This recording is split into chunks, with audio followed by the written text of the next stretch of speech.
الحمد لله رب العالمين والصلاة والسلام على سيد الرسل وخاتم النبيين وعلى آله وأصحابه وأتباعه أجمعين اما بعد۔ حفاظ کرام قراء کرام کے اس عظیم اجتماع میں اور حفاظ کرام کی دستار بندی میں شرکت ہم سب کے لیے سعادت کی بات ہے۔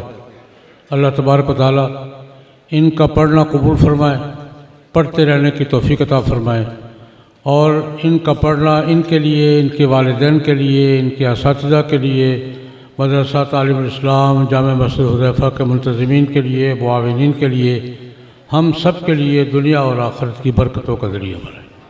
یہ موقع دعا کا ہوتا ہے۔ دعا تو ہمارے مخدوم و محترم حضرت مولانا نعیم اللہ صاحب دامت برکاتہم فرمائیں گے۔ حاضری کے لیے دو باتیں صرف عرض کر دیتا ہوں۔ ایک بچے نے سند سنائی ہے اپنی، ماشاءاللہ بہت خوشی ہوئی کہ اپنی پوری تعلیمی سند انہوں نے زبانی سنائی ہے۔ ایک سند کا تذکرہ کر دیتا ہوں میں کہ برکت کے لیے، شرکت کے لیے۔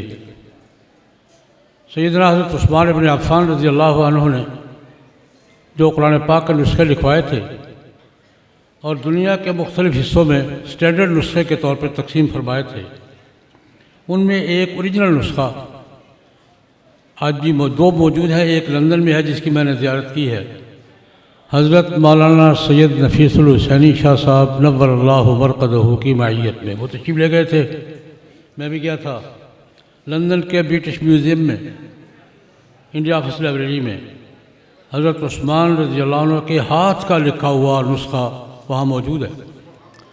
جو بات میں عرض کرنا چاہتا ہوں یہ کہ ہم نے شاہ صاحب کی وجہ سے، ان کی برکت سے میں بھی گیا تھا، تو ہم نے وہ دیکھا ہاتھوں میں اٹھا کر، اس پہ یہ جملہ بھی میں یہ 90 یا 91 کی بات ہے کہ کتب ہو عثمان بن عفان، حضرت عثمان رضی اللہ عنہ نے خود لکھا ہے۔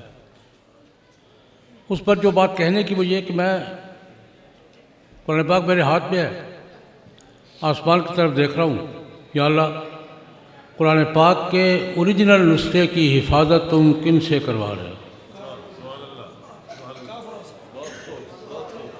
ہم پتہ نہیں کیا کرتے۔ قرآن پاک کے اوریجنل نسخے کی حفاظت کن سے، یا اللہ کس سے کروا رہے ہیں؟ برٹش میوزیم ہے، انڈیا آفس لائبریری ہے، اور وہاں بڑے اہتمام سے، بڑی حفاظت سے رکھا ہوا ہے۔ اور دوسری بات میرے ذہن میں آئی، وہاں لکھا ہوا تھا کہ پوری سند لکھی ہوئی ہے۔ جس تاکچے میں قرآن پاک رکھا ہوا ہے، میں نے وہ قرآن پاک ہاتھوں میں اٹھایا، اس کے بعد گردانی کر کے دیکھا، سینے سے لگایا، اور وہ جس تاکچے میں رکھا ہوا ہے اس میں یہ سند پوری لکھی ہوئی ہے کہ یہ قرآن پاک کا یہ نسخہ مسلمانوں کے تیسرے خلیفہ اوتومان کہتے ہیں، اوتومان نے لکھا تھا، وہاں سے وہاں گیا، وہاں سے وہاں گیا، وہاں سے وہاں گیا، پوری سند متصل ہے بہادر شاہ ظفر تک۔ حضرت عثمان نے وہاں بھیجا، وہاں سے وہاں گیا، وہاں سے وہاں کے پاس آیا، کئی بادشاہوں کا ذکر ہے، کئی خلیفوں کا ذکر ہے، اور یہ پوری سند متصل لکھ کر آخر میں کہ ہم نے جب انڈیا پہ قبضہ کیا تھا تو بہادر شاہ ظفر جو مغل بادشاہ تھے ان کے کتب خانے سے اٹھا کر لا کے یہاں محفوظ کر دیا تھا۔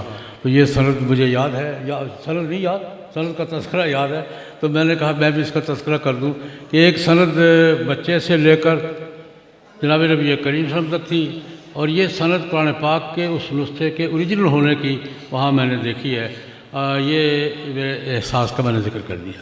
ایک چھوٹی سی بات اور، بچوں نے قرآن پاک حفظ مکمل کیا ہے اور دعا مانگی ہے، ہم سب نے آمین کہا ہے۔ بچوں سے کہنا چاہتا ہوں، آپ نے دعا میں 4 باتیں مانگی آخر میں اللہ پاک سے، باقی بہت مانگی ہے، لیکن وہ 4 باتیں آپ نے کیا مانگی؟ اللہم ذکرنی منہ ما نسیت، مانگیے نا، یا اللہ اگر بھول جاؤں تو یاد کرانا مجھے۔ علمنی ما جہلت، میں قرآن پاک سے واقف نہیں، بے خبر ہوں مفہوم سے، معنی سے، یہ مجھے کس سے، یا اللہ تو سکھا دے مجھے۔ وارزقنی تلاوتہ آناء اللیل و آناء النہار، یہ دعا بھی مانگی ہے نا کہ مجھے اس کی تلاوت کی صبح و شام توفیق دینا، رزق دینا مجھے۔ اور ایک چوتھی دعا بھی مانگی ہے، وَاجْعَلْهُ حُجَّةً یا رب العالمین، آپ کی یہ دعا اللہ پاک قبول فرمائے. ہم نے بھی آمین کہا ہے, ہم بھی اس دعا کے طلبگار ہیں. لیکن جو بات میں کہنا چاہتا ہوں بیٹا, یہ 4 باتیں مانگی آپ نے اللہ سے ہے, کرنی آپ نے خود ہے. کیوں بھائی؟ ذکرنی منہ ما نسیت, اگر بھول گیا تو اللہ پاک اوپر سے میسج کرے گا یا تم نے خود یاد کرنا ہے؟ کرنا کس نے ہے؟ مانگ کس سے رہے ہیں؟ کرنا کس نے ہے؟ ذکرنی منہ ما نسیت. آپ نے اللہ سے مانگا ہے علمنی منہ ما جہلت, کہ اللہ مجھے قرآن پاک کا معنی مفہوم کا پتہ نہیں. تو اللہ میاں اوپر سے میسج کرے گا یا آپ نے سیکھنا ہے؟ سیکھنا ہے. اور تیسری وارزقنی تلاوتہ آناء اللیل و آناء النہار, کہ اللہ دن رات صبح و شام مجھے تلاوت کی توفیق عطا فرمائے. یہ کس نے کرنا ہے؟ اللہ نے تلاوت کرنی ہے, آپ نے کرنی ہے. اور چوتھی بات کیا مانگی ہے؟ وَاجْعَلْهُ لِي حُجَّةً یا رب العالمین. قرآن پاک قیامت کے دن حجت پیش ہوگا. نبی کریم صلی اللہ علیہ وسلم کا ارشاد گرامی ہے, القرآن حجۃ لک او علیک. قرآن پاک نے تیرے بارے میں قیامت کے دن گواہی ضرور دینی ہے. قرآن پاک کے ساتھ معاملہ صحیح ہوگا, عمل ہوگا تو تیرے حق میں گواہی ہوگی, عمل نہیں ہوگا تو تیرے خلاف گواہی ہوگی. یا اللہ میرے لیے حجت بنا دے, میرے لیے گواہ بنا دے قرآن پاک کو. وہ کس سے بنے گا؟ عمل سے. تو عمل کس نے کرنا ہے؟ بس میں نے اتنی بات آپ نے قرآن پاک کے بارے میں اپنے حفظ کے مکمل ہونے پر اللہ سے بہت چیزیں مانگی ہیں. یہ 4 چیزیں مانگی اللہ سے ہیں, کرنی آپ نے خود ہے.